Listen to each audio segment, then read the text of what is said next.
The moment you cease to be a state officer, then we will be looking for which law or which provision of the Constitution is applied to you. And then we will be resorting to the Public Officers and Ethics Act, which need to be even reviewed, because the Public Officers and Ethics Act was enacted long before we got our new constitution. As it is deficient. I mean, we need to review it. But now, what we are saying, Makali, is that, for example, maybe I can pose this question.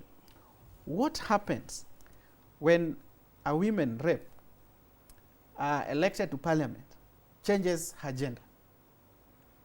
Now to be, there is transgender, changes now to be. I mean, this case of Audrey yes. is known. It's there is transgender. Yes. I mean, a woman rep changes her gender to a man after she's been elected into office. What happens? Does she resigns and seek re-election? Is she staying in parliament? She stays there for the duration of that term on that gender. I mean, she does not migrate her gender. You don't migrate your gender. Members of parliament were elected in office as state officers. The moment they want to shift from state officers, could be to public officers, then they are telling Kenyans that Kenyans who entrusted them with higher offices, called state officers in the Constitution, were not wise, and therefore they should seek re-election. I mean, just as simple as that. You change your gender, then in fact, the state officers is a title given to a person whose office is predicated upon the assumption that this office is going to do several issues. So many significant issues that touches the heart of Kenyans. Now, when you want to shift from that to the other one, then... Okay, I mean, it's not all lost. I must bring this to, to bear that first there is a preliminary objection that has been raised. Yes. A court case has been filed by the Constitution and Implementation Commission. Yes. Charles Nyacha is the Constitution Implementation Commission. They've gone to court to try and stop Parliament from passing that amendment, right? Yeah. But before that, the hearing is yet to come, I think next week. Before that, a preliminary objection has been lodged in the court by Parliament, is it? Yes. Stopping the judiciary from making any, entertaining that application, because the Parliament cannot be stopped from deliberating, from doing its legislative role. Don't you see a ray of hope? But before we come to that, let me hear what Makazi has. Right, very interesting discussion there, David Makali. Well, we have a caller. Good morning. Morning. What's your name? My name is Freshia from Chukameru. Freshia, thank you so much. Kindly share with us your comment. Yes, I want to say that the responsibility of fighting corruption belongs to all of us. All of us, wananchi, state officers, leaders, religious leaders, politicians, all of us. It's our responsibility. All right, many thanks indeed. I would also want to say that it is wrong for those people to delete themselves from being state officers. As long as they are getting their salaries from the public, they are state officers. They should be able to account to the public. All right. Thank you. Thank you so much, Freshia from Meru. Very clear there. Number one, all of us are responsible in terms of fighting corruption. And secondly, this whole idea of members of parliament trying to remove themselves as long as you are paid by the public. They cannot do. But very interesting discussion there in terms of the relationship, the comparison between changing of gender and removal from the list of state officers. David Makali. Interesting analogy here from. Listen, okay, you carry on. As I was just putting, is there a ray of hope? Because again, Parliament seems to be defending itself to perform its role and says, you can't come and stop us from legislation as you're trying to do, the CIC. I think, one, yes, Parliament, with the very position that they are occupying, they have their role. I know they cannot be stopped from executing their role. But the court can make a determination on whether the product that they have made is unconstitutional. Yes. Yes, I think that is clear. I don't want to talk so much about matters concerning issues that are in the judiciary in court. now.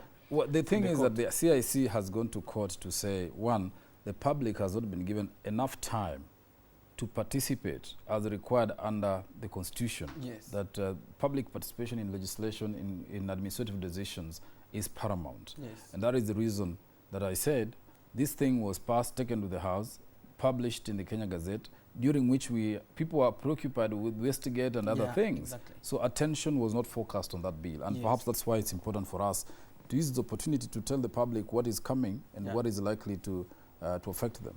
Yeah. Yes, yes, David, that is true. Members of the public did not take part in the drafting of this proposed amendment. But members of the public need to know some issues. That number one, that the bill really undermines the sovereignty of the people. And it does this in this way. One, it does away, state officers are supposed to take an oath of office. Yes. According to Article 74 of the Constitution. And the moment when you take an oath of office, the implication, David, is that you are accepting the sovereignty of the people for the particular office that you're taking. Yes. Now, the moment you cease to be state officer, then you don't take an oath of office. You don't owe. You don't owe your allegiance to the sovereignty, to the people. So that is number one. Number two, this bill, as in, will make, once it goes through, it will give members of parliament a blanket check in terms of determining their salaries and allowances. That one I think members of public should know. Third is that there's the Salaries and Remuneration Commission, which is an independent commission. It's a constitutional commission under Chapter 15, Article 248 of the Constitution. Their work, as provided for under Article 230 of the Constitution, will be as well as good as done. Yeah, be diminished. Yes. The other thing that we should also know is that this proposed amendment will increase the wage bill. And the president has been talking about the wage bill. We need to find a way in which we don't have a bloated wage bill. And this, as it is, will increase the wage bill. Because automatically, once they have the powers to set their own salaries and remuneration, the propensity is to increase rather than, check the increase. Yeah. The other thing is that the national values and principle of governance in Article 10 of our Constitution is binding to all state officers, all state organs. Parliament is a state organ. All state officers. The moment this bill goes through, then those national values and principle of governance will not be binding to them. I mean, this bill is a bill that is undoing the provisions of Article 10 of our Constitution. If you look at Article 255(1) of our Constitution, which talks about amendment of this is Chapter 16, amendment of the Constitution. There are issues that if you want to amend, then you have to seek the popular initiative. You must do referendum. Yes. Anything that has an impact on the national values and principle of governance, in accordance with Article 255(1) of the Constitution, requires popular initiative. That is just to say that if this amendment is to go through, then it should not be through parliamentary initiative. It should be through a referendum. Through a referendum, because it affects several things. Article 255(1) of the Constitution says that as long as it affects the sovereignty, I have said before in this discussion, that it affects the sovereignty of people, of the Kenyans. Then if it affects the sovereignty, Article 251 says that it should go to referendum, that amendment. It affects the independence of a constitutional commission. And here, it affects the independence of Salaries and Remuneration Commission, it affects the independence of Ethics and Anti-Corruption Commission. Then, the same constitution says that let us go to the referendum, popular initiative. Yes. The moment it affects the national values and principle of governance, yes, go to the referendum. Go to a referendum. Yes, so we are saying that even if this is to go through, Yes. then the procedure is popular initiative. Yeah, there's no problem with amending the constitution. Yes. But let's agree on it. Yes. Let's agree to remove elected leaders and the judiciary from being state officers, being subject to the Ethics and Anti-Corruption Commission, being subject to the Salaries and Remuneration Commission. But let's go to the referendum so that everybody can vote on it, on whether that's right or not. Yeah. You don't see any prospect that happening so far, is there? I mean, yes and no. That one, the matter is already in the courts. Yeah. Now, I have read some of the prayers. Yes. By the petitioner. Yes. And one of them is that the procedure is not right.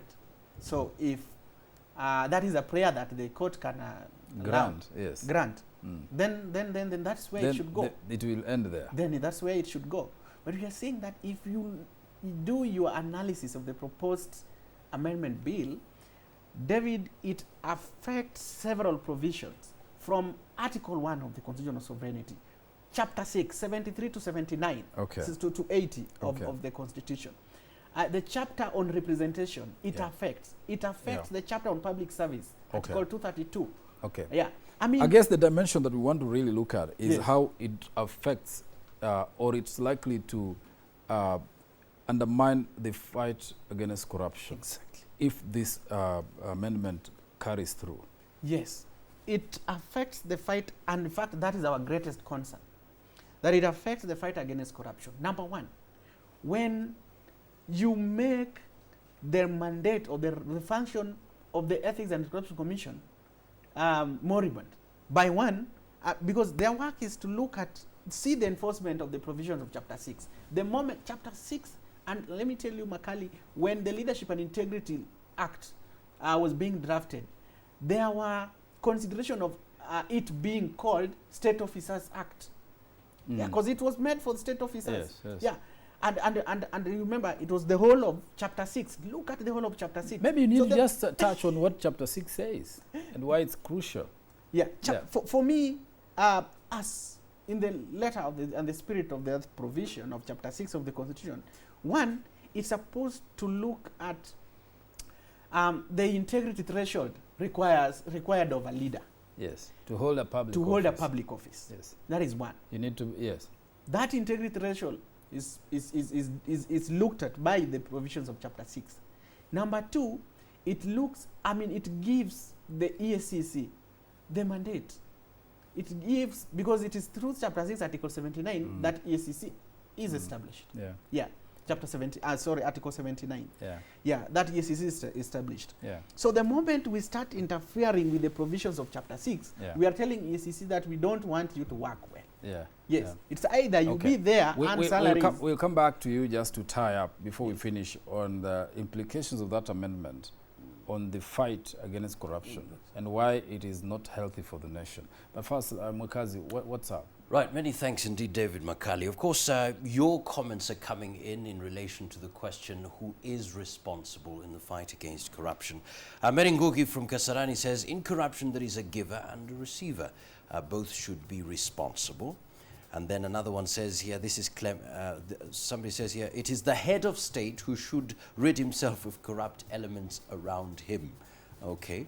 Another one here, me and you. Why? Because when you participate, you're making life more expensive, because the figure is added to whatever is being procured and deny rights to a wrongly charged individual. And then another one here says, it's the responsibility of all, but leaders must be in front. Chapter 6 should be implemented right from home to any office. And then another one here, this is Jalen from Migori says, this country sacrificed so much innocent blood to enjoy the freedoms we see today. Can our people see status quo we warned our people about? The fight against corruption is a duty of all Kenyans.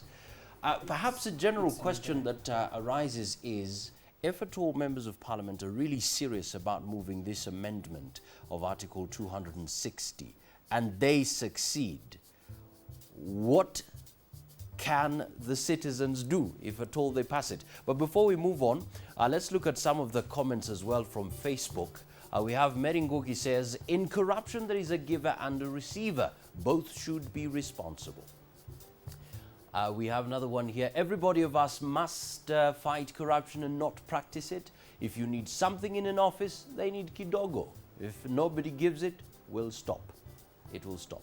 Hashem Omambia says, corruption can be fought and won by me and you. It starts with me and you. Akwata says, fighting corruption is every citizen's responsibility.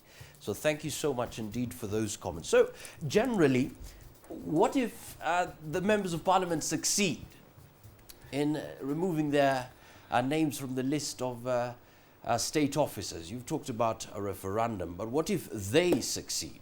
Yes, Ambassador. What if they succeed, as they normally will push these things to the limit? What yes. will become of the fight against corruption? Yeah, it will be very retrogressive move, and the gains that we made in our constitution will be properly, as in, to me, it will be so much mutilated. We need to respect the constitution. We need to respect the wishes of Kenyans, and the wishes of Kenyans that began during the drafting of the constitution. I wouldn't want to, because there is a lot of talking going and discussions going on. Yes. And the last time I had a discussion with a member of parliament who originated the bill. Yes. These are originated by, you said, Mheshimiwa Neto. Agostino Neto, Yes. the MP for... Yes. Yeah, I think there was some little assurance, yes. Especially in terms of protecting the provisions of Chapter 6. Maybe he can leave his promise. Yes. But did he promise to pull back or not pull back, make amendments. Amendments to say what? To still protect the provision of Chapter 6 to them. And for me, I didn't see that as something feasible, but is an advocate of High Court. Okay. Well, we hope for the best. Agostino, I hope you're listening. You are our generation, and we need to safeguard the country, of course. Yes. Yeah. Yes. Yeah. So I wouldn't want to build castles in the air, Yeah. or cast aspersions All right. on the final product. Okay. But we believe there is a lot of discussion going on. Yeah. The court case is also there. Yes. And I hope Just hope for the that best. Kenyans of goodwill, members of parliament included, will always endeavor to protect the constitution and protect the sovereignty of the people. All right. Yes. I guess we can end it there. Or anything else that you would like to add? Clarion call to the people. Any window of opportunity left that they can use to, influence the way forward on that amendment? Yes. I want to call upon Kenyans of goodwill. And Kenyans of goodwill in this case means the ordinary members of the public. Everybody, like the Constitution, Ambassador, calls on everybody to defend this Constitution. It's your right as a citizen. Yes, exactly. Yeah. Members of parliament, that is the policy and policy makers, that to come up and let us protect this Constitution. Let us protect it. Amendment is not a bad thing. Right. It is provided for in Chapter 16 of the Constitution. Yes, yes. So, but the procedures for the amendments are properly should be provided participatory, should be participatory, all inclusive, and let us not queue jump a process. For example, queue jump a process that will enhance public participation in the drafting of the bill. Let us respect. But members of the public, you have your members of parliament back at home. This bill has their interests at heart. Talk to them. You are their employer. Tell them that no, we still want you to be state officers. Excellent, excellent. Because we are paying you. Yes. All right. Mwekazi, maybe you tie that up with the feedback from our viewers. Yeah, many thanks indeed. Because of time, we're going to stop there. But just to take one comment here from Daniel from Machako says, corruption is a polite term. It should be changed to read robbery, so that culprits will be called robbers, not. But thank you so much indeed for your comments. And the clarion call really has been all of us are responsible in the fight against corruption. Who is responsible? Looking at all the comments coming in, you and I. Very important indeed. Remember, the fight against corruption continues. Yes, we're starting small, but we need to keep on. Consistency is important. And we're saying, this is what you can do. You can call Transparency International Kenya. The number is 0800-720-721. That's 0800-720-721. You can also text. Perhaps you experience a corrupt situation. You can actually send a text. The number is 22129. That's 22129. We all need to be part of the fight against corruption. So as always, thank you so much indeed for being part of the Power Breakfast Show. And even as we move on to the weekend, please let us all have a corruption-free weekend and season in our lives. All the best. Let's meet next week as God wills. Thank you.